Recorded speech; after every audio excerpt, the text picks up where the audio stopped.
All right, ladies and gentlemen, my name is Eric Comley. I am the Garrett County 4-H Youth Development Agent. And today we are going to do another career conversations. And I have with me Mark Gumbert, who is the founder and president of Copperhead Consulting, which is located in Paint Lick, Kentucky, here in Garrett County. And Mark, it's good to see you this morning. Yeah. Hi, Eric. It's good to see you. Uh, Virtual. so, yeah. Everything's a little bit virtual now, even if you don't want it to be, I think. Right. So I do have some questions for you, and we'll run through these really quickly. That way I don't take up too much of your day. I know you've got other things that you need to get done. I can see one of them, a shaggy-headed little something in the background, who's, I'm sure, anxiously awaiting your attention. So tell me a little bit about Copperhead Consulting and what it is that you, Mark Gumbert, do there. Well, I'm the founder, CEO, and owner, so I wear many hats, from sometimes being the janitor to giving orders and directing project development. So Copperhead Consulting is a full-service environmental consulting firm. We deal mostly with endangered species compliance, but also wetland delineation permitting. So the permitting process generally falls for projects that require federal funding.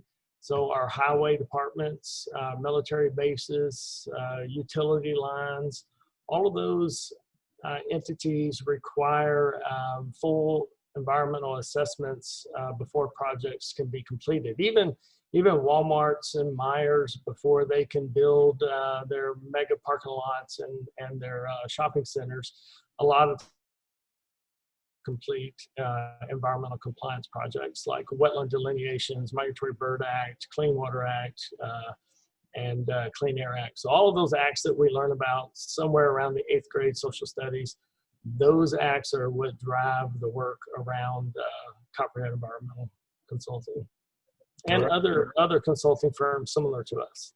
Okay, excellent, fantastic, and everybody's pretty well aware that I'm a kind of an outdoor nerd person, so this is all stuff that I'm really fascinated to hear about. So what are the qualifications? And qualifications, as we talked about before, is really what's your educational background? So I have a undergraduate degree in wildlife management, and a couple of years later I returned to school and got a master's degree in biology with a emphasis in endangered bats. So I did my master's work on Indiana bats in the Danny Boone National Forest. So we do a lot of bat work here at Copperhead Consulting, and we'll travel all over the eastern U.S., even I've been out into the Med with Iowa, Michigan. So we travel abroad as well. So we've been into Central America doing bat work as well. So but biology in general is what is needed for the environmental consulting industry. But it doesn't have to be wildlife. It could also be plants, or it could be the hydrology. So you're dealing with soils and water. So you're looking at stream morphology or wetlands, what makes a wetland. And so we're delineating those, and there are permitting processes that fall on where the delineation of a wetland or stream is located. But we'll do bird surveys. We have 2 airplanes and 3 pilots, so we do eagle surveys from airplanes. We track bats with airplanes, which is pretty awesome. I think there's a video or 2 on our website about us tracking bats. So there's some cool stuff that we do, and being an outside guy, Eric, like yourself, I just got really excited about being able to go out and just find stuff. And somehow I have been able to figure out how to get paid to do that, which is pretty awesome. Don't tell anybody though. Oh, well, the secret may be out. Yeah. But so I want to take you back now and talk a little bit about, like, what did Mark Gumbert want to be when he grew up? I certainly did not know or have a comprehension of consulting as I do it today. But I have, my 5-year-old behind me is starting to do artwork, and I have some of my old artwork from probably somewhere around 10, 11, of drawing like rabbits and deer. And I have a little book that I wrote about how I wanted to just go out into the woods and be able to identify every plant and every animal in any forest or jungle or desert that I went into. And that's a pretty hefty goal. Wow, that's I didn't realize how big of a goal that was at 10 or 11. So now, my little oyster is the Eastern U.S., and I would, if I'm hitting 10% of the biofauna that's out there in the Eastern U.S., I think I'm doing really good. oh, you would be amazing. You would be amazing. Yeah, right. I was just over my shoulder here, bats of Kentucky. I saw that. Yeah. Is this a U poster? So I think that's a East Kentucky Power poster. So I was with East Kentucky Power for about 6 years. And I think that poster came out right after I left and started Copperhead. Okay. Yeah. So the next way back question is, do you remember your first job? Now, a lot of people, like my first job was my uncle got me a job working in tobacco. I was 14. And so it didn't really require a whole lot of skill, and definitely didn't require an application. It was, are you alive and can you get out there and do the things that I'm telling you to do? But I want to know, like, what was your first job that you applied for that you can remember? So I'm gonna start with the job that I didn't have to apply for first, because I think it has some important relevance here. Okay. My father was a roofer, and so from about 12 to 15, I was on a roof packing shingles or learning how to roof houses. And at 18, he handed me a roofing hatchet and said, "This is your inheritance. You can go anywhere in the world and make a living and survive by roofing houses." So when I first applied for my first job, where I actually had to put together my resume and do a job interview, I was hesitant to put on the application that my skill sets were a roofer. And a really close friend of mine read over it and said, "Why did you not put that you've been roofing for like 10 years on there?" And I said, "I don't know, it's not relevant to a biology job." And she goes, "I think it's relevant in how hard you are willing to work. So put it on there." So I did. And the job was an internship with the Kentucky Nature Preserves Commission.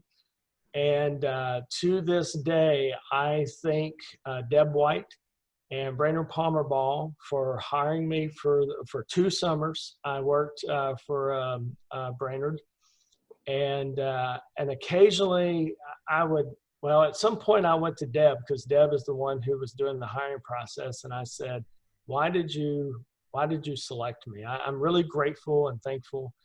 And she said, "Because you had on your application that you roofed houses for the last 10 years. And I thought, if you can pack those shingles up on a house, you can pack the equipment that's needed to go catch bats."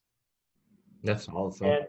And I still remember that. It's been 20 something years, and it's a soft spot in my heart for those guys.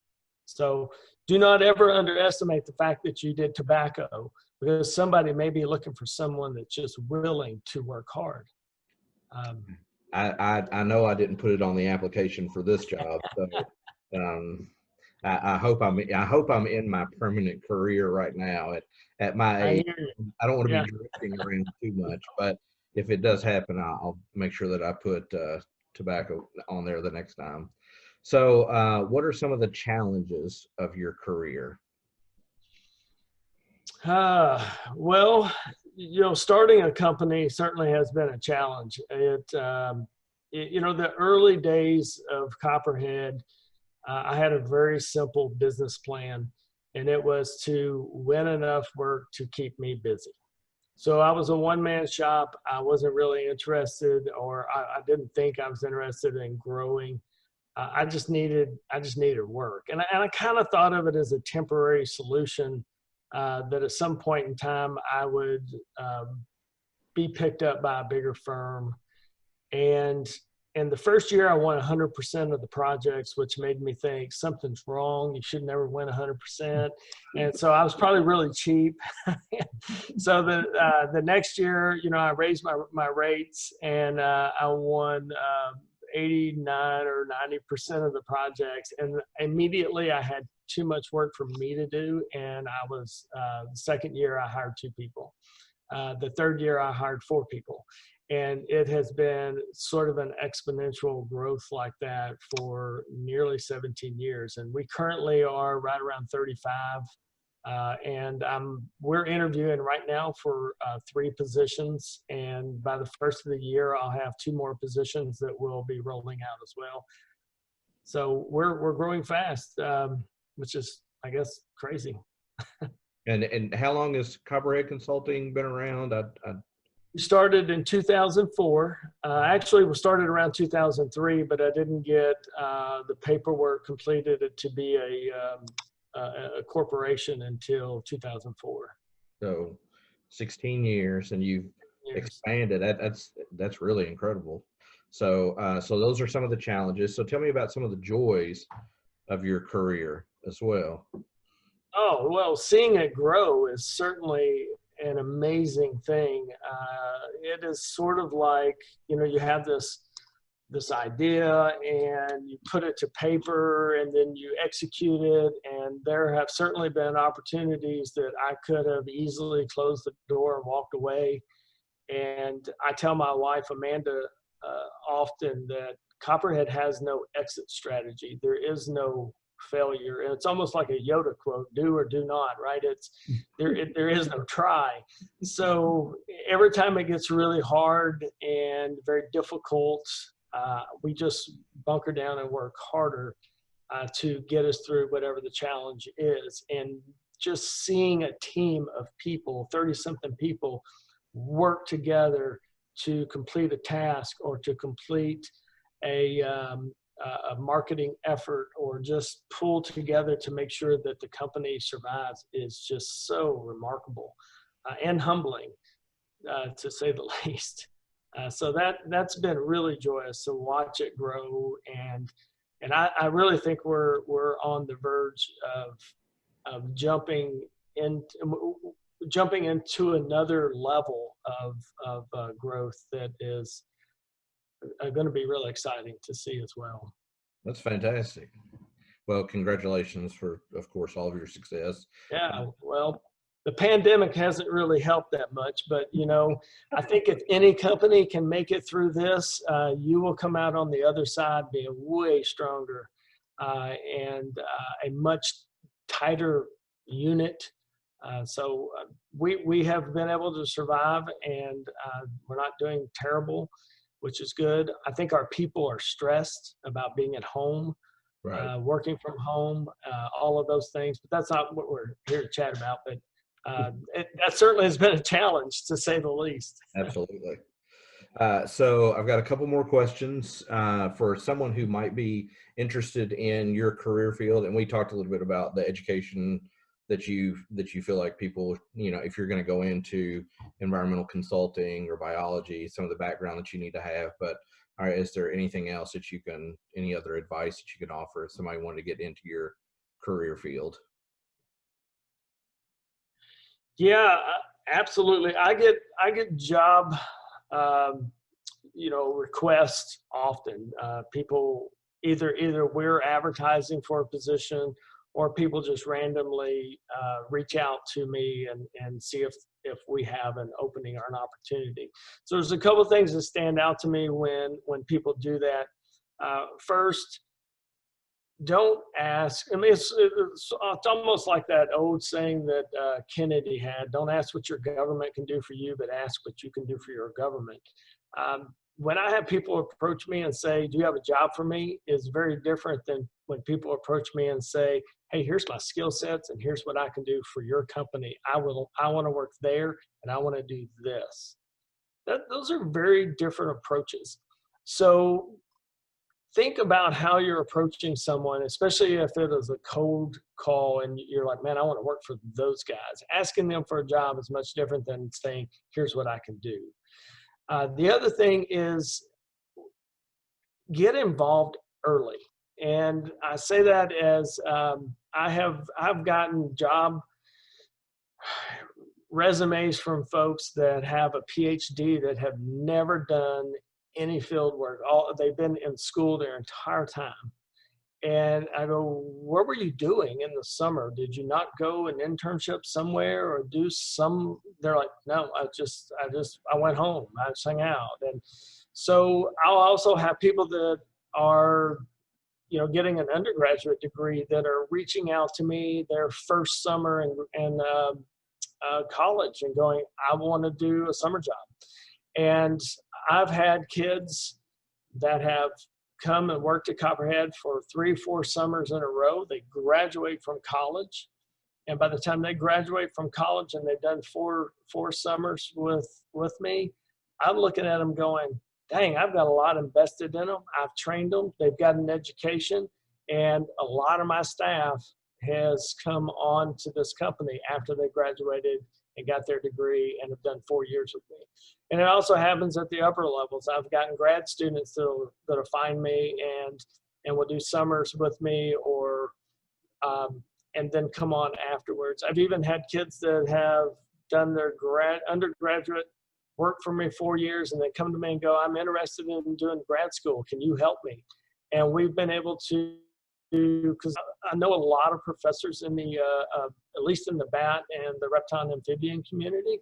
And I've been able to help kids get a internship or a scholarship at a university to get their master's degree. And I've had 2 of those complete their master's degree and then come back and take a full-time job with Copperhead, which is pretty awesome as That is well. awesome. So it's a testament to, I think, our family unit for sure. Yeah. So the last question is, and because I'm obviously the 4-H youth development agent, I want to make sure that I ask the question: Is there any opportunity for youth? And 4-H, we range from 9 to 19, so or actually before 9, so 5 to 19. So there's a broad range there. I'm not saying, "Hey, do you take 5-year-olds as interns or anything like that?" But I mean, are there things that that youth could be involved in, or Sure. anything that you can offer? Well, like I just chatted about, we do offer summer internships for students. The youngest I think we've ever had is we had 2 interns that had just graduated from high school. Okay. And so the summer after they graduated, they came and worked with Copperhead. It is a very different, internship for someone right out of high school versus, kids that are in college. There's even that 1 year difference between them is pretty big. But if we have really attentive kids that are willing to travel, because our job doesn't happen in the office all the time. Most of the time it happens in the field. We're gone for weeks at a time. And obviously kids right out of high school, there's some parent interaction that needs to occur to make sure that they know where their kids are going off to. It's not like camp where where they are. It's going to be, we generally live in motel rooms for weeks at a time. During COVID, we have actually used RVs and pop-up campers instead of going into hotels, cooking on site to reduce our exposure rates. So yeah, so there are opportunities. It's usually right around that 18 to 19 years old. Okay. Well, that's fine. I mean, anything that to get kids involved, I mean, and however we may look at that. But well, that's all the questions that I have, Mark. I really do appreciate you taking the opportunity to sit down with me. and talk a little bit about the amazing work that you and Copperhead Consulting and the rest of your team are doing. I really appreciate it. Thank you, and I guess I'll let you get back to the things that you're doing. Well, I appreciate it, Eric, taking the time to set up the interview with me. I'll talk about Copperhead all day long. It's certainly a passion at this point, and always willing to chat about it. All right. Well, thank you. Bye, Porter. I don't think he can hear me, but He's got his headphones on. He didn't hear anything. and tell Amanda I said hello. All right, Eric. I appreciate it. All Thanks, right. man. Thank you, Mark. Bye.